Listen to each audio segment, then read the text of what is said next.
Hello, my friends. It's Hammer. Today is Wednesday, February 14th, 2024. Of course, with Originator Success, here with your daily rate update, the only place on the web where you guys get to be a part of the conversation, to ask me questions and share your comments. We've got a lot of smart originators out there sharing wonderful comments. So appreciate y'all being here. Remember, you can join me live each and every day, 9:30 a.m. Eastern Time, as I do this show for you on Facebook and on the YouTubes. Remember, if you're watching on the replay, do me a favor. Just put hashtag replay in the comments. If you're on Facebook, don't forget to smash that like button.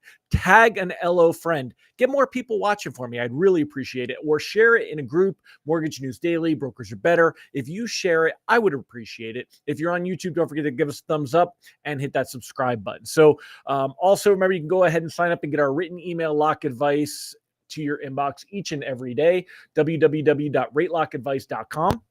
Also, I don't mind if you take that written advice and use it as your own. There's actually quite a few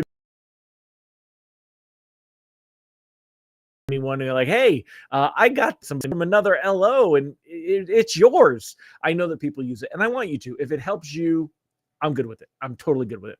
But do remember, you can also sign up for our text alerts, www.ratetextalerts.com. Last but not least, check us out at originatorssuccess.com. Find out how we help you get loans from Google and social media. Let's see who we got here this morning. Let's say hi to our live folks. Always appreciate my friends that show up live. We've got Mike Brown here this morning. We got Mallory Fotiadis. Good morning. Nicole Semerad. Love. I see what you did there. Instead of live, she put love because it's Valentine's Day. Now, if y'all don't know, I hate Valentine's Day. I think most men dislike Valentine's Day, but it's one of the few things I actually hate. And my wife is a wonderful, amazing woman because she doesn't get mad at me that I don't like Valentine's Day. So we will make a wonderful dinner together. We're going to make some chicken parm and we'll have a good time. But I'm just not a big fan. But yes, I know it's still a thing. Dan Crowley, good morning. Tom Deadmore. Nicole hates it too. Thank you, Nicole. I'm not the only one.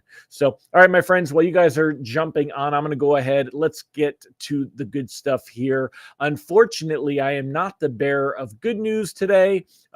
You can't call me Cupid. I got no Cupid for you. Rate sheets today, very likely to, be worse than yesterday. Let me show you why here. So yesterday, you could see that when we got that CPI data, look at this straight line down in mortgage-backed securities. When mortgage bonds go down in price, that means your rate sheets lose. Rates go up. We saw a huge drop here. And then through the day, you saw that it continued to get worse. Now, I did warn you yesterday that I thought we could see where we'd be in a position to see reprices worse. We did have to send out a rate lock text during the day. Remember, that's why we have that text alert service. You can go ahead and sign up for our text alerts, www.ratetextalerts.com, or use the QR code. They're $7 a month. We sent out a text at about 1 o'clock Eastern, warning everybody that things were continuing to worsen and that we were likely to see reprices worse.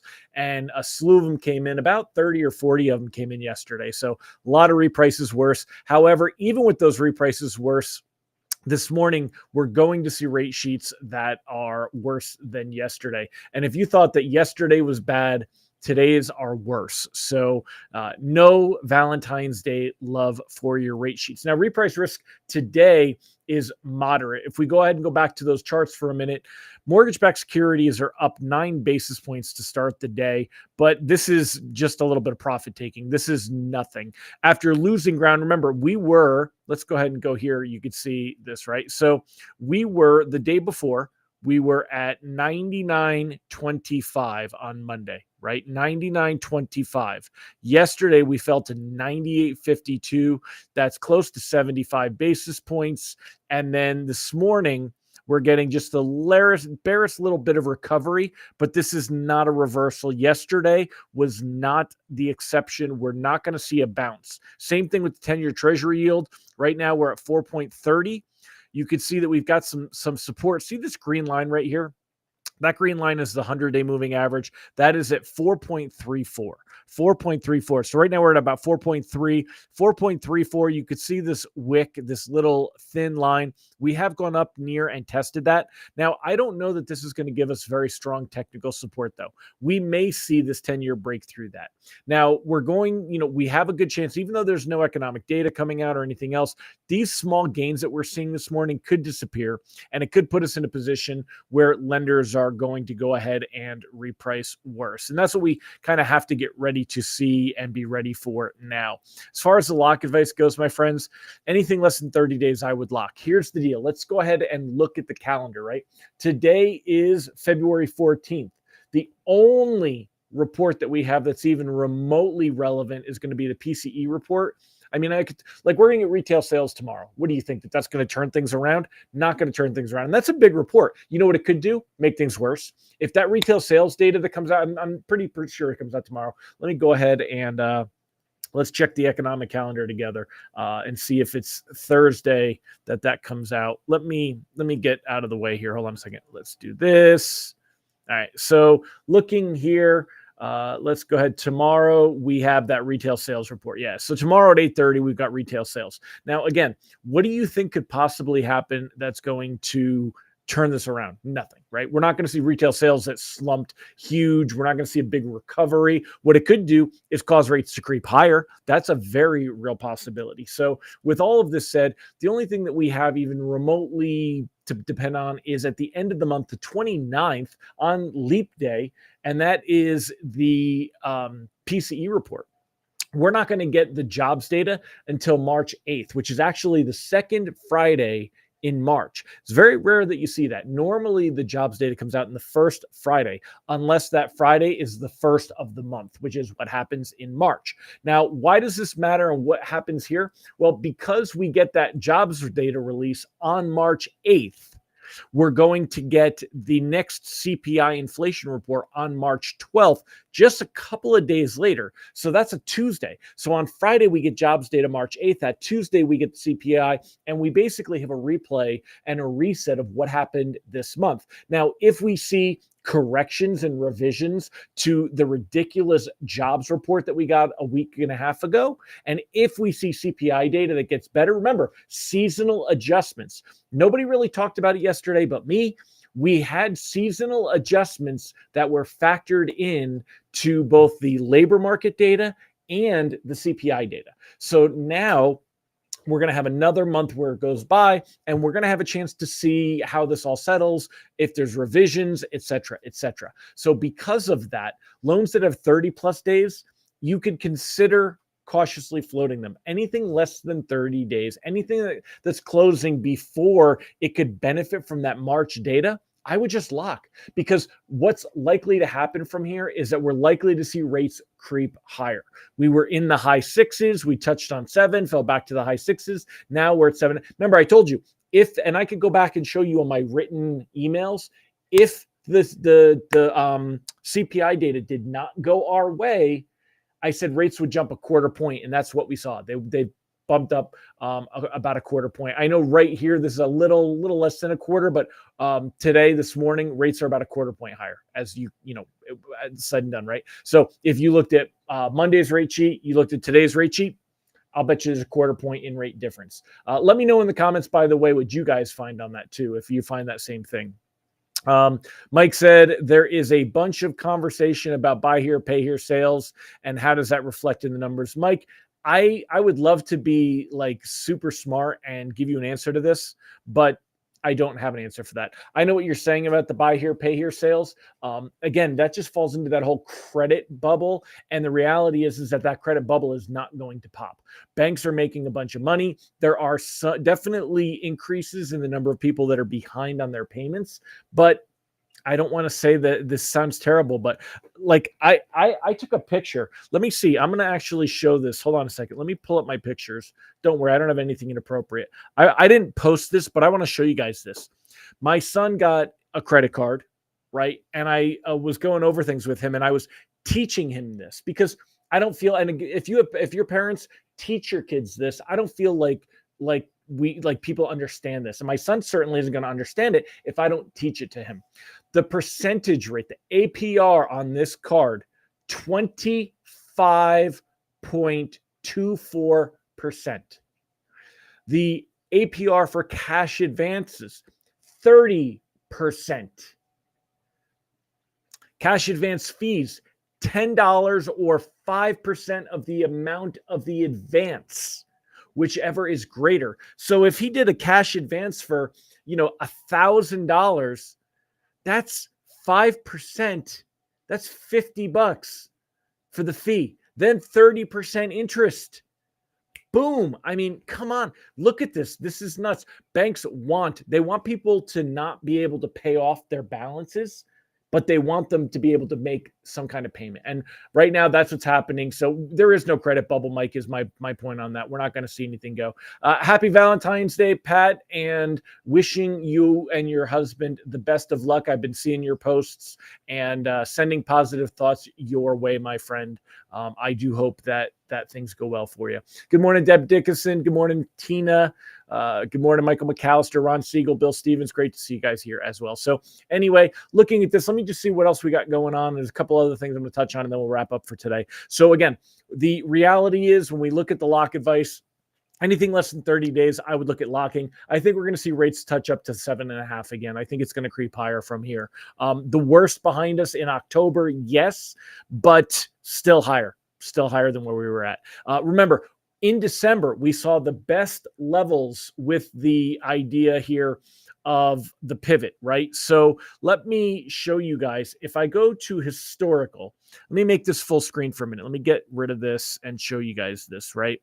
So when it comes to the Fed watch, let me start here. The March rate cut is off the table. 91% expectation that we're going to be unchanged, right? So a March cut is off the table. The May cut is also mostly off the table. There's less than a 40% chance now of a rate cut in May. The June cut, not a gimme either.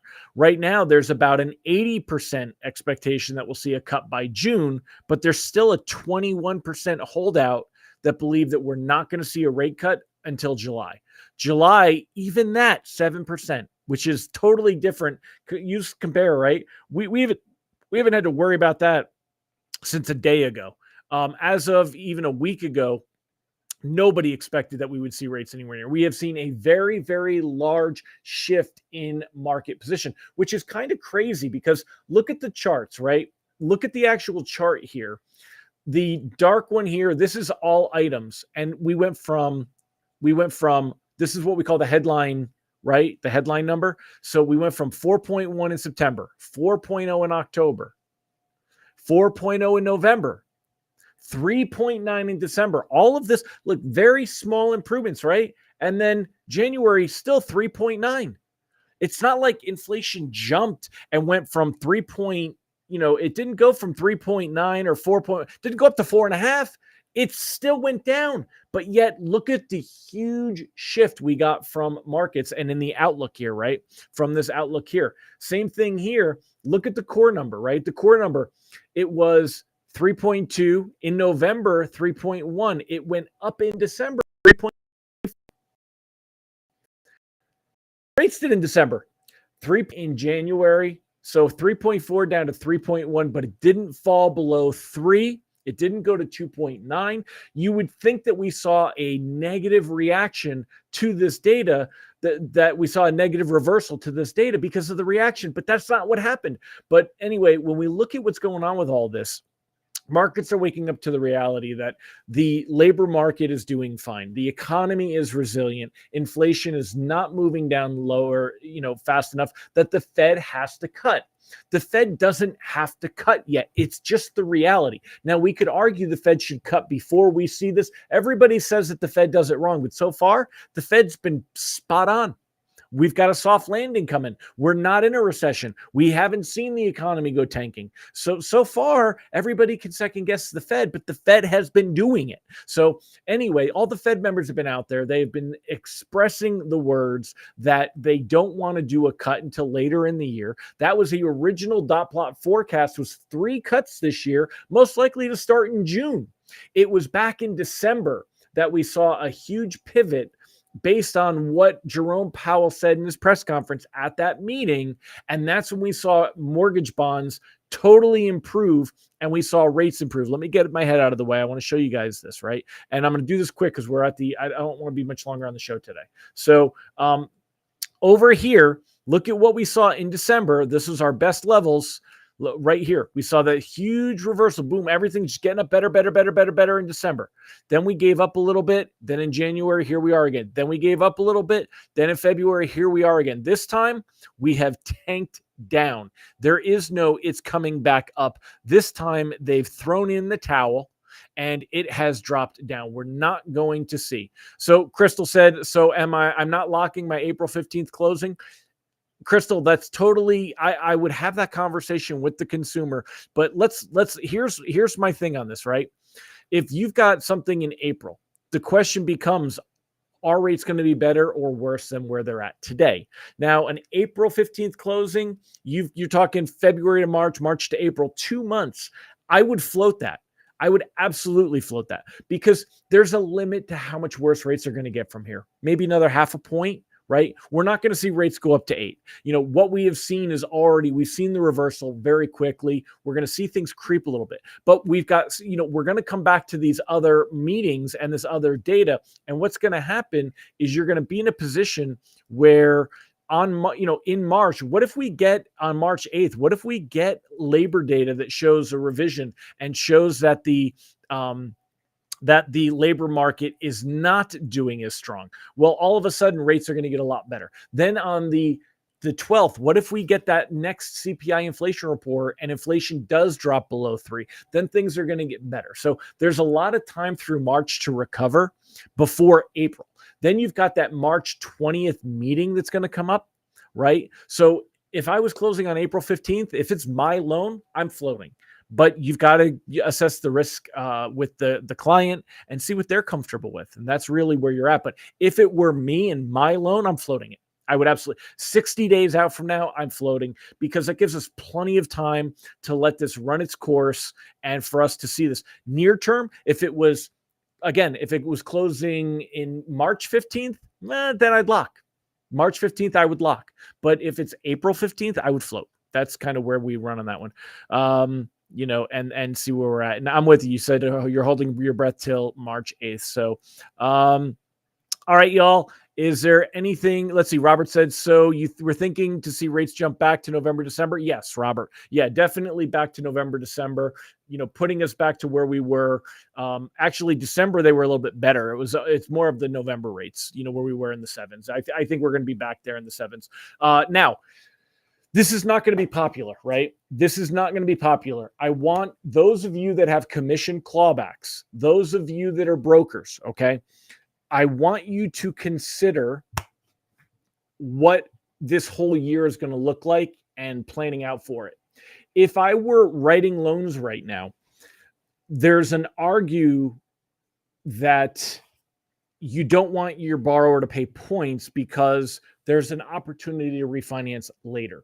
However, I would look at rate sheets and I would be very critical of the rate sheet because maybe it makes sense for a borrower to pay 0.5 point or to put some skin in the game that extends out that period where they'd want to refinance. Okay. Now, people are going to come for my head, but the reality is I learned something when I went broke in 2008 when this business went bad.